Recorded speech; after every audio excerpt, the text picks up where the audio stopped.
بسم الله الرحمن الرحيم ياسين والقرآن الحكيم إنك لمن المرسلين على صراط مستقيم تنزيل العزيز الرحيم لتنذر قوما ما أنذر آباؤهم فهم غافلون لقد حق القول على أكثرهم فهم لا يؤمنون إنا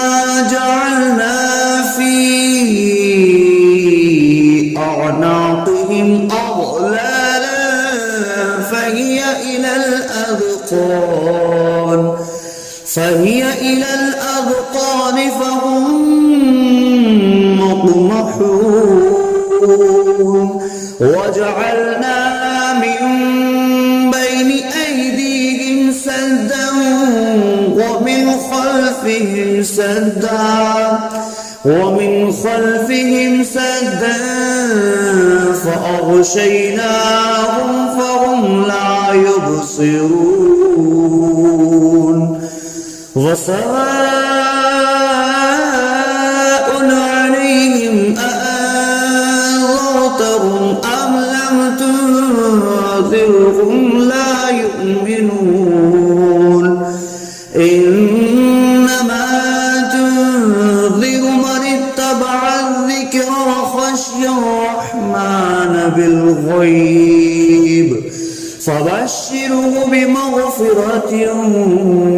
وأجر كريم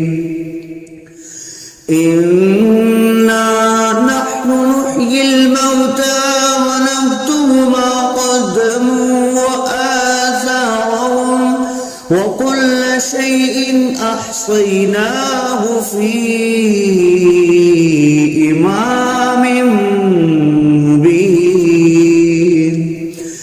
واضرب لهم مثلا أصحاب القرية إذ جاءها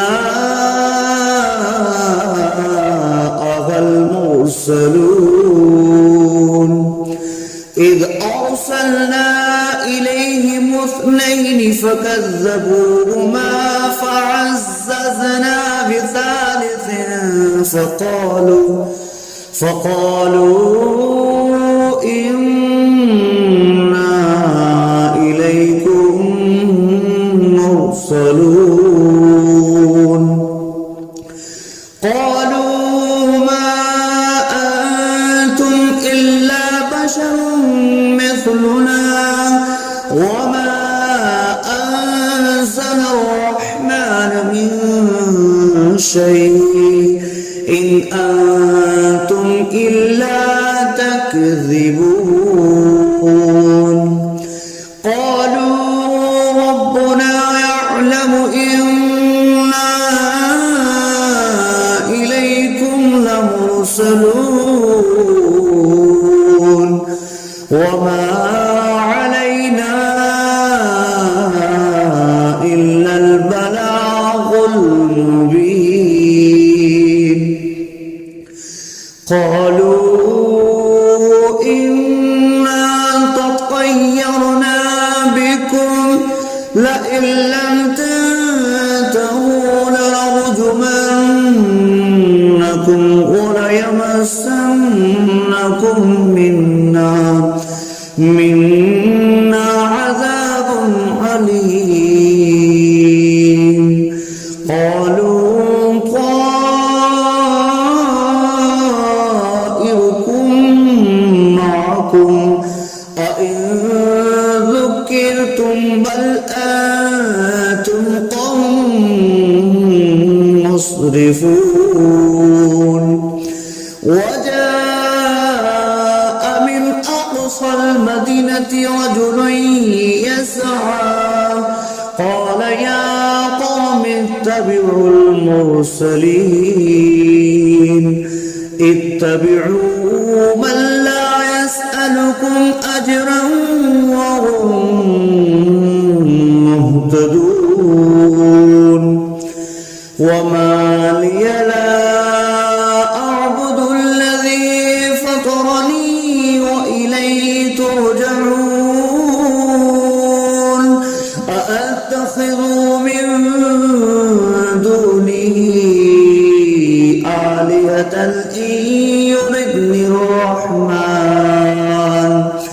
إن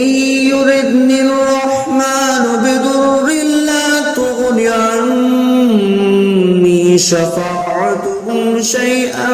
ولا ينقذون إني إذا لفي ضلال مبين إني آمنت بربكم فاسمعون قيل ادخل الجنة قال يا ليت قومي يعلمون بما غفر لي ربي وجعلني من المكرمين وما أنزلنا على قومه من بعده من جند من السماء وما كنا منزلين إن كانت إلا صيحة واحدة فإذا هم خامدون يا حسرة على العباد ما يأتيهم من رسول إلا كانوا به يستهزئون ألم يروا كم أهلكنا قبلهم من القرون أنهم إليهم لا يرجعون وإن كل لما جميع لدينا محضرون وآية لهم الأرض الميتة أحييناها وأخرجنا منها حبا فمنه يأكلون وجعلنا فيها جنات من نخيل وأعناب وفجرنا فيها من العيون ليأكلوا من ثمره وما عملته أيديهم أفلا يشكرون سبحان الذي خلق الأزواج كلها مما تنبت الأرض ومن أنفسهم ومما لا يعلمون وآية لهم الليل نسلخ منه النهار فإذا هم مظلمون والشمس تجري لمستقر لها ذلك تقدير العزيز العليم والقمر قدرناه منازل حتى عاد كالأرجون القديم لا الشمس ينبغي لها أن تدرك الكمال الليل سابق النهار وكل في فلق يسبحون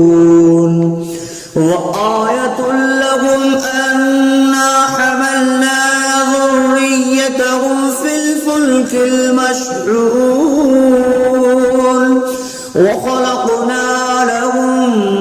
من مثله ما يركبون وإن نشأ نغرقهم فلا صريخ لهم ولا هم ينقذون إلا رحمة منا ومتاعا إلى حين وإذا قيل لهم اتقوا ما بين أيديكم وما خلفكم لعلكم ترحمون وما تأتيهم من آية من آيات ربهم إلا كانوا عنها معرضين وإذا قيل لهم أنفقوا مما رزقكم الله قال الذين كفروا للذين آمنوا أنطعم من لو يشاء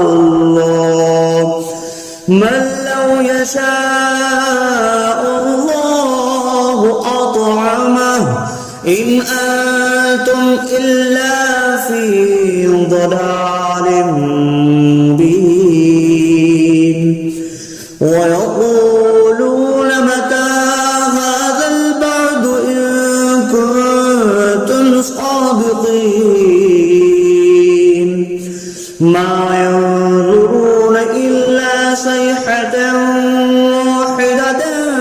تأخذهم وهم يخصمون فلا يستطيعون توصية ولا إلى أهلهم يرجعون ونفخ في الصور فإذا هم من الأجداث إلى ربهم ينسلون قالوا يا ويلنا من بعثنا من مرقدنا هذا ما وعد الرحمن وصدق المرسلون إن كانت إلا صيحة واحدة فإذا هم جميع لدينا محضرون فاليوم لا تظلم نفس شيئا ولا تجزون إلا ما كنتم تعملون إن أصحاب الجنة اليوم في شغل فاكهون هم وأزواجهم في ظلال على الأرائك متكئون لهم فيها فاكهة ولهم ما يدعون سلام قولا من رب رحيم وامتازوا اليوم أيها المجرمون ألم أعهد إليكم يا بني آدم ألا تعبدوا الشيطان إنه لكم عدو مبين وأن اعبدوني هذا صراط مستقيم ولقد أضل منكم جبلا كثيرا أولم تكونوا تعقلون هذه جهنم التي كنتم توعدون اصلوها اليوم بما كنتم تكفرون اليوم نختم على أفواههم تكلمنا أيديهم وتشهد أرجلهم بما كانوا يكسبون ولو نشاء لطمسنا على أعينهم فاستبقوا الصراط فأنى يبصرون ولو نشاء لمسخناهم على مكانتهم فما استطاعوا مضيا ولا يرجعون ومن نعمره نكسه في الخلق أفلا يعقلون وما علمناه الشعر وما ينبغي له إن هو إلا ذكر وقرآن مبين لينذر من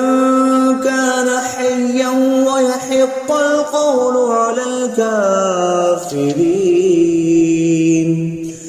أولم يروا أنا خلقنا لهم مما عملت أيدينا أنعاما فهم لها مالكون وظللناها لهم فمنها ركوبهم ومنها يأكلون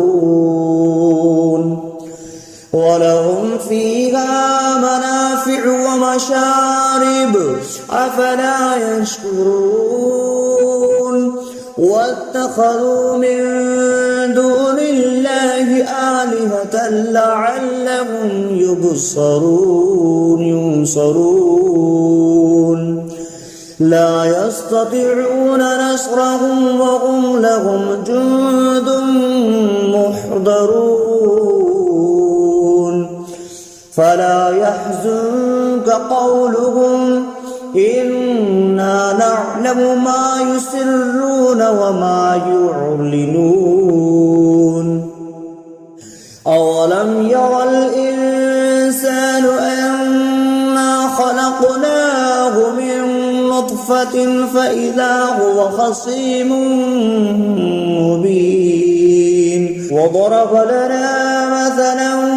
ونسي خلقه قال من يحيي العظام وهي رميم قل يحييها الذي أنشأها أول مرة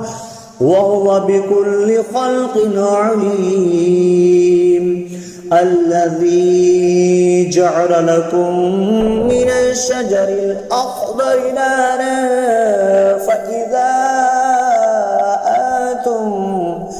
فإذا أنتم منه توقدون أوليس الذي خلق السماوات والأرض بقادر على أن يخلق مثلهم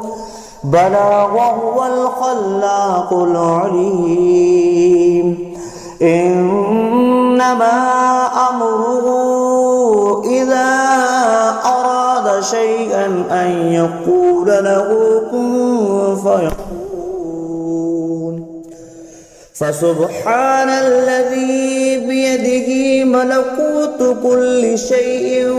وإليه ترجعون بسم الله الرحمن الرحيم الرحمن علم القرآن خلق الإنسان علمه البيان الشمس والقمر بحسبان والنجم والشجر يسجدان والسماء رفعها ووضع الميزان ألا تطغوا في الميزان وأقيموا الوزن بالقسط ولا تخسروا الميزان والأرض وضعها للأنام فيها فاكهة والنخل ذات الأكمام والحب ذو العصف والريحان فبأي آلاء ربكما تكذبان خلق الإنسان من صلصال كالفخار وخلق الجان من مارج من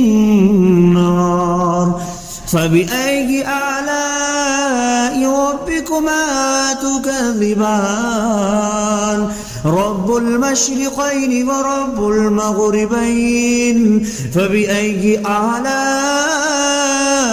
ربكما تكذبان مرج البحرين يلتقيان بينهما برزخ لا يبغيان فبأي آلاء ربكما تكذبان يخرج منهما اللؤلؤ والمرجان فبأي آلاء ربكما تكذبان وله الجوار المنشآت في البحر كالأعلام فبأي آلاء